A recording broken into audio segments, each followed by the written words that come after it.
So guys, the wait is finally over and we are going back tanking in the fields with the big tanker. Cannot tell you how excited I am. It just makes the job so much quicker with this big tank.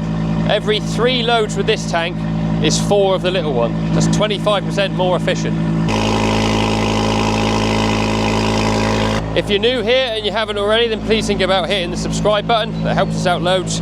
Love to see the channel growing and let more and more people know what we get up to here on the farm. And if you've been here for ages and you haven't subscribed, then just click the button, it's free. Let's get into the video.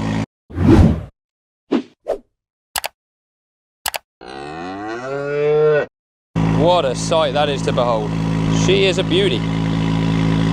Right, so as you can see, we're in the dirty water ditch. We need to get this one emptied before we start on the slurry ditch, because this one is brim full.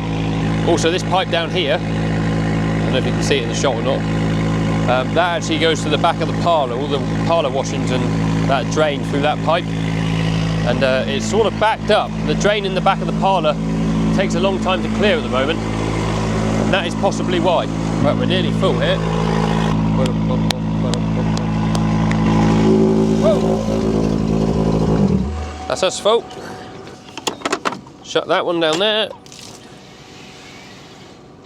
Let that one off. Pull the pipe out. Let's go tagging. Now the other cool thing is I finally got around to bringing in my window mount. So you can sit in the cab with me now, which we couldn't do before. So hopefully you stay on there okay. This is the first trial run. But I cannot tell you how nice it is to be back out with the big tanker. It is just something else. I can see I've already dropped the level of the ditch, and it's only my second load. Of course, we take a load out before turning the camera on, just to make sure everything is okay, because we may or may not have tried tanking about a week ago, and it may or may not have been too wet and soft still. Alright, it was too wet and soft still. But we have got a beautiful run of weather at the moment.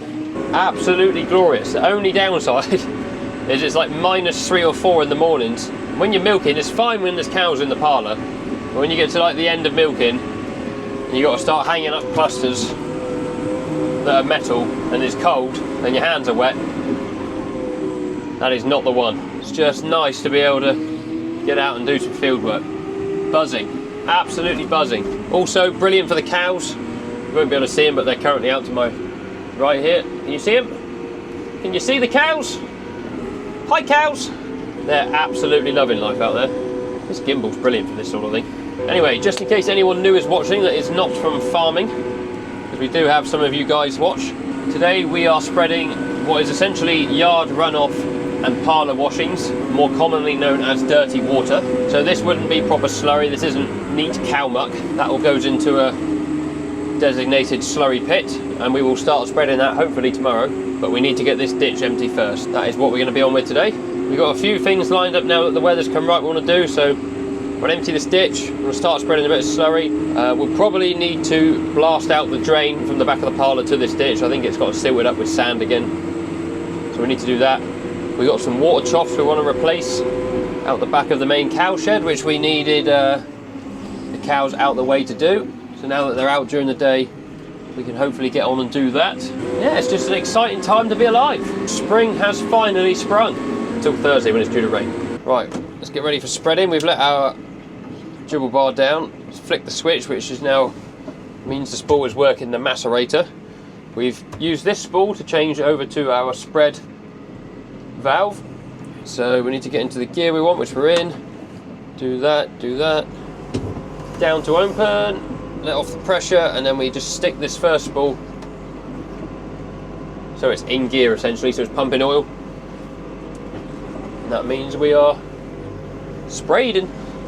It is still a bit tender underfoot, I won't lie, but as long as we only pass over the ground once, we're going to start driving over everything we've already driven on, we should be absolutely fine. We're going to do a bit of what we call double spreading as well, so I'm going to overlap the dribble bar. So I've done one pass over there already. I'm going to overlap half of the dribble bar with the dribble bar now. Maximum area covered then. Because this is only water, it's not going on really thick, it's not going to hurt the grass, it's not going to run away. Good news. Oh, what a day. Right, we're on to load 3 now. You probably can't tell from the angle of the camera, but we're on a bit of a side slope. The tanker is holding up very, very well. It's ever so slightly soft on the top of the ground still, so we're leaving a footprint, but we're not digging in, if you know what I mean. We're not doing any harm. I've dropped the level of the ditch below the inlet for the ditch now, which is good. So hopefully the drain's not backed up. That might clear a bit quicker tonight at milking. Rob's gone to pick up some new water troughs, so we might get to doing that at some point this week. Right, we're on the downhill now. It makes a big difference as well, having the macerator plumbed in and not. So he's out of gear now. Put him back in gear, you can just feel it just holds the tractor back a little bit. Something else that Rob said this morning, which I'll talk about on another day on another video, but we've ordered some blue tongue vaccine. The restriction zone is getting ever closer to us. It's just the other side of Exeter now at Honiton, which is probably within 20 miles. And there's a vaccine available, albeit it is expensive, I think. But it's one of those, you better just do it, know you've done something. Always makes you feel better, doesn't it, when you do something about any situation. Right, boogie on back.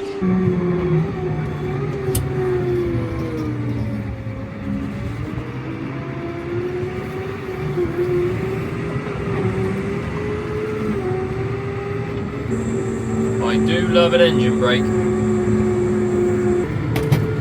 Oh, just look at those cows. So happy out grazing.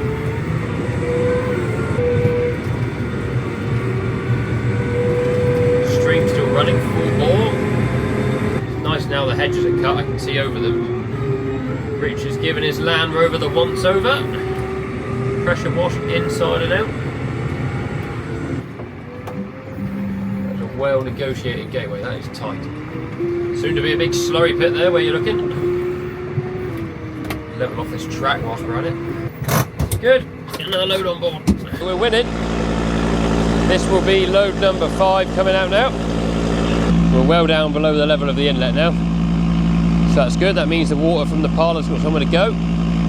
See how much sediment there is on top. It's all settling out.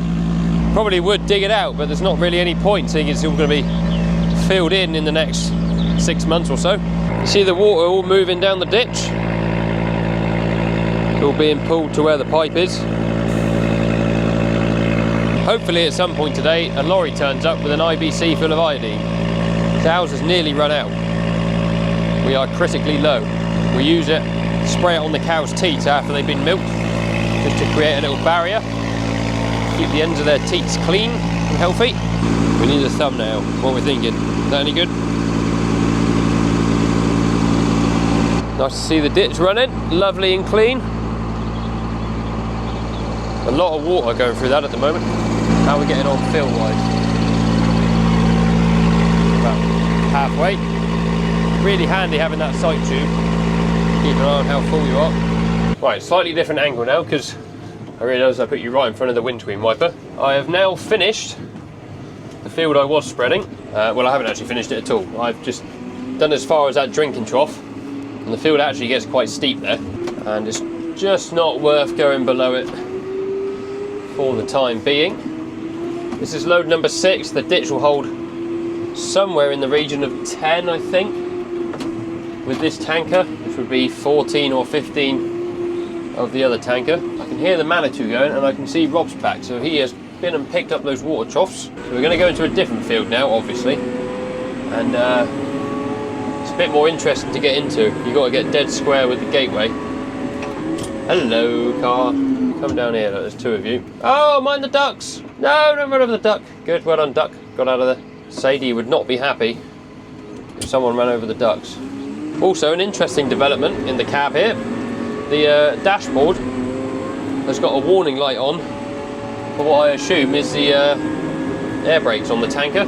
So I'm going to play my John Bowman hand and say we'll let that develop.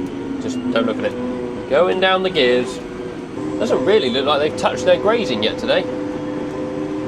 Whether it was all covered in frost and they didn't want it first thing. They all seem to be up grazing away now. Got a long slog up this hill a minute. You can do it, tractor! Come on, I don't want to drop down a gear. I'll tell you what. This McCormick, it might be a very basic tractor. She has got some power and she hangs on. We're down there at like 1200 revs. Probably should have dropped down a gear for that junction loop. Right, we're going to give it the old left-hand indication here. And head right. And in the last second, cut across the gateway we were going in. Like so. Head out towards farm. Come in tight on this gate post. 4-wheel drive on. I'm in ruts. Ah, we have swept in there easy. Absolutely no bother. The gateway is wet. That is not fun. Right, let's get a dribble bar down, boys. Oh my word. That is wet in that gateway. What way do I need to go with that one? Spread. Power shaft on. Open her up, Jeff. Don't know why it's Jeff, but it is. What gear are we in? 3, 2. Let's go 2, 4. It's about the same gear actually. Macerator! Oh, hang on. Now macerator. One of those things I quite often forget is I put the macerator going and I haven't pressed this little switch that's on here. I don't know if you can see that. That stops it going up and down and actually starts the macerator going. So you're thinking you're putting the macerator going and all of a sudden you're pulling like the wings up. It's just the sort of skill level I have really. A bit more colour to the old dirty water now, getting down the ditch. This field is actually the one the cows grazed first, so it is a little greener than the one we've just been in. Grass is coming back. Obviously getting these nice heat units now during the day, but being -3, -4 overnight isn't that advantageous for growth.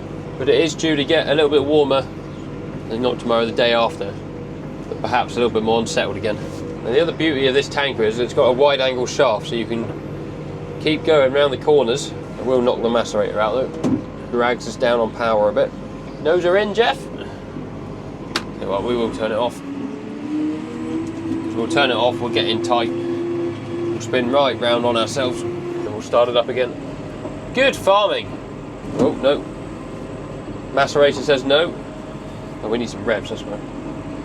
We are pointing uphill now. I don't know if you can see if I turn the camera around. You see the gateway there, some ruts. Not good farming.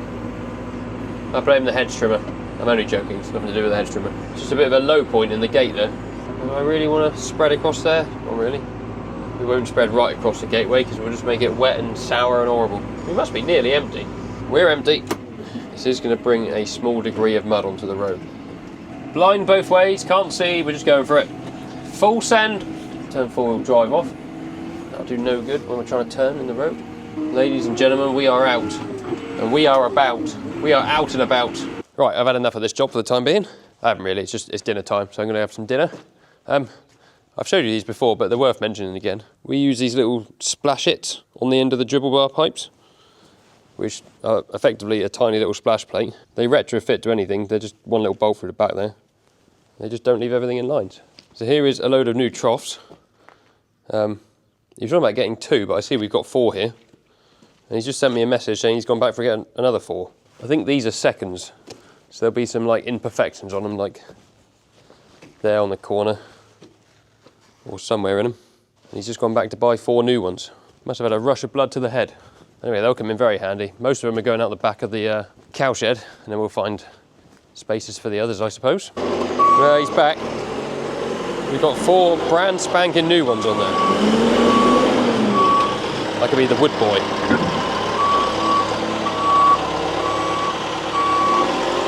That'll be fairly weighty on there. I am the woodman. Running. Remember, it's never safe to run. It does make sense buying more. I completely forgot we got a lot of maize ground and ground that had wheat on it. Sort of a little bit away from here, but not too far. It's all been grassed out. There's no water up there. So that's where these are going to go. We'll probably put 2 or 3 out the back of the shed and then have another one to go somewhere as and when we want one. Oh, listen to that. That is heavy. Spent all your money now. Yeah, I can't afford you this week. You wouldn't have heard that, but he said he can't afford to pay me this week now. He spent all his money on water troughs. That's balancing on 1 fork, isn't it? 3 bits of wood for 2 troughs. So these have come from a local company. Oh, there they are, look.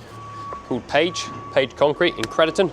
They make all sorts, troughs, like movable silage pits, cow cubicles, robot rooms, anything and everything that you can make out of concrete, they make. To be honest, these concrete ones are the only way to go, really, because cows can't move them, they don't seem to shift, they don't warp, they're just better. This will be known as Concrete Trough Pit.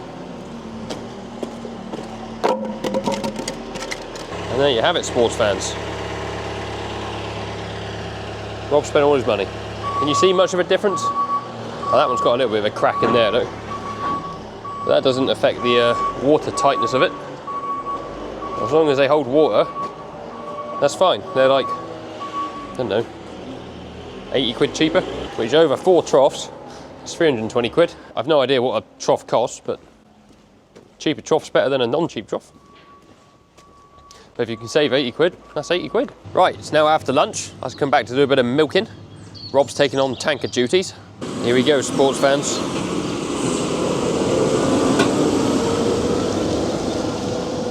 He's gone. Just me and Gus left. So he's only got 2 or 3 loads left there, really. And then he'll be done. I need some overalls or something. Right, so I'm just gonna go round and get the yard ready for milking. Rich will be down in 10 minutes or so to get the cows in. They've all had fresh beds this morning, put a bit of sand on. They're only having to do that twice a week now rather than 3 times a week now they're out, which is good. So hopefully, in one of the next videos, you'll see us putting some of those troughs in. We'll do a bit of slurry, I expect, as well. We've got the drain to do. That's a never-ending list of jobs. Hopefully get some calves out at some point as well, because, well, they'd rather be outside. Anyway, thank you very much for watching. If you've enjoyed the video, give us a thumbs up, subscribe if you haven't already. Let me know if you've been over to the new merch store, the branding iron, that Claire and Colin have set up. You can make our merch for us. If you haven't been there, go and have a look. There's a link in the top of the description. And yeah, we'll see you on the next one. Cheerio.